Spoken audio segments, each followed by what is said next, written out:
पुरुष को सड़क किनारे एक कार दुर्घटना दिखती है, लेकिन उसकी पहली प्रतिक्रिया लोगों को बचाना नहीं, बल्कि सड़क से कीले निकालना है। यह दुर्घटना उसी ने करवाई थी और रात में सड़क पर कीले भी उसी ने गाड़ दी थी। पहले तो वो केवल छोटे छोटे कीले बिखेरने की हिम्मत करता था, लेकिन वे अक्सर गुजरते ट्रकों से उछलकर दूर गिर जाते थे। कोई चारा न देखकर वो सड़क में छेद करने के लिए एक इलेक्ट्रिक ड्रिल का उपयोग करने लगा और फिर विस्तार वाले पेंचों को मजबूती से ठीक करने लगा। वो ऐसा इसलिए कर रहा था ताकि वो गलत तरीके से पैसा कमा सके, क्योंकि आसपास के 5 किलोमीटर के दायरे में उसकी ही एकमात्र मरम्मत की दुकान थी। जिन लोगों के टायर पंचर हो जाते थे, उन्हें मजबूरन उसके पास मरम्मत के लिए आना पड़ता था। शुरुआत में दशान एक ईमानदार व्यापारी था। वो और उसकी पत्नी सड़क किनारे एक मरम्मत की दुकान चलाते थे, लेकिन एक दिन गांव में घर बनाने का काम शुरू हुआ, जिससे दशान की सड़क पर गाड़ियों का आना जाना कम हो गया और व्यवसाय बहुत खराब हो गया।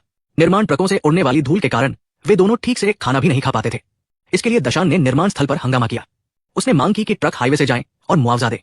हंगामे के दौरान दशान ने एक अमीर महिला की बेटी को टक्कर मार दी, जिससे अमीर महिला इतनी क्रोधित हुई कि उसने दशान को सीधे पुलिस स्टेशन भेज दिया। अमीर महिला ने कहा कि यह गांव में लंबे समय से चल रहा एक कानूनी प्रोजेक्ट है और उसे बेवजह परेशानी खड़ी नहीं करनी चाहिए। इसके बाद दशान को पुलिस स्टेशन से बाहर निकाल दिया गया। सड़क पर उसने एक ऐसी कार देखी जो खराब हो गई थी। उसने पास जाकर देखा कि ये एक छोटी सी समस्या थी जिसे 100 रुपए में ठीक किया जा सकता था, लेकिन यह काम पहले ही एक प्रतियोगी ने 3000 रुपए में ले लिया था। दशान ने हिम्मत करके वो काम छीन लिया। रात में उसे उस प्रतियोगी से गंभीर परिणाम भुगतने पड़े। अब न केवल उसे बाहर धमकियां मिल रही थी, बल्कि उसकी पत्नी भी उससे लगातार शिकायत कर रही थी। आय न होने के कारण दशान जीवन में विश्वास खो चुका था। एक दिन उसकी मरम्मत की दुकान पर एक जोड़ा आया जो एक चमत्कार की तरह था। उनकी कार में एक कील घुस गई थी।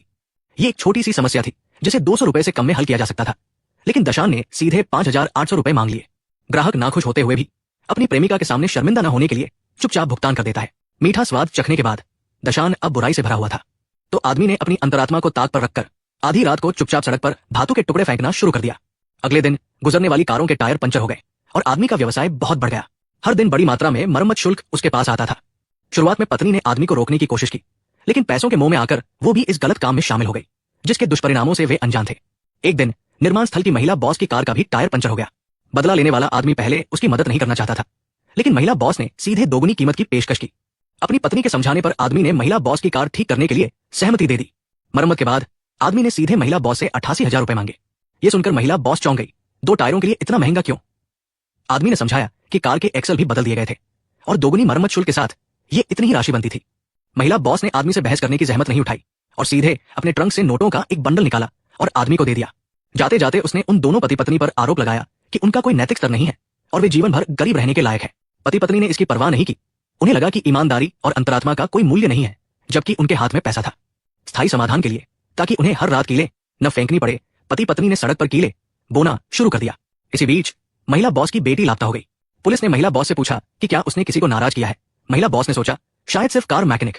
इस तरह आदमी को पुलिस स्टेशन ले जाया गया और पूछताछ की गई। आदमी को लगा कि उसकी कीले लगाने की बात सामने आ गई है और डर के मारे उसके हाथ कांपने लगे, लेकिन जब उसने दिखाई गई तस्वीर देखी तो आदमी ने राहत की सांस ली। बाद में पुलिस जांच के बाद आदमी पर से संदेह हट गया, लेकिन आदमी को उसके पुराने दुश्मन लाओ झांग ने फिर से घेर लिया। लाओ झांग ने देखा कि पति पत्नी का जीवन बेहतर होता जा रहा है और उसे लगा कि उन दोनों के साथ कुछ गड़बड़ है, इसलिए उसने चुपचाप उन दोनों का पीछा करना शुरू कर दिया। अनजाने में उसने आदमी की पत्नी को कीले लगाते हुए देखा और इस तरह उसे उनके बदला लेने का रहस्य पता चला। लेकिन लाओ झांग ने उनकी शिकायत नहीं की, बल्कि उसने चुपचाप आदमी की पत्नी से मुलाकात की। इस बातचीत ने महिला को सचमुच डरा दिया। वो नहीं जानती थी कि उसे आगे क्या करना चाहिए, लेकिन मामला उजागर न हो इसके लिए उसने चुपचाप अपने पति को टोपी पहना दी। अगले दिन सुबह माओ को फिर से सड़क पर एक कार दुर्घटना दिखी। वो लोगों को बचाने के लिए नहीं गया, बल्कि वापस सड़क पर जाकर जमीन में लगी कीले निकालने लगा। लेकिन अजीब बात यह थी कि कार में बैठे लोग उसे देखकर भाग गए और माओ भी बहुत भ्रमित होकर उनका पीछा करने लगा। लेकिन इसी पीछा करने से वो लोगों के दिलों में एक नायक बन गया, क्योंकि उसने ट्रंक में छिपी एक लड़की को बचाया। लड़की के परिवार ने माओ को धन्यवाद देने के लिए खास तौर पर 50 लाख रुपए दिए। पैसे मिलने के बाद पति पत्नी ने न केवल एक बेहतर दुकान में अपग्रेड किया, बल्कि अक्सर कुछ हाई एंड क्लबों में भी जाने लगे।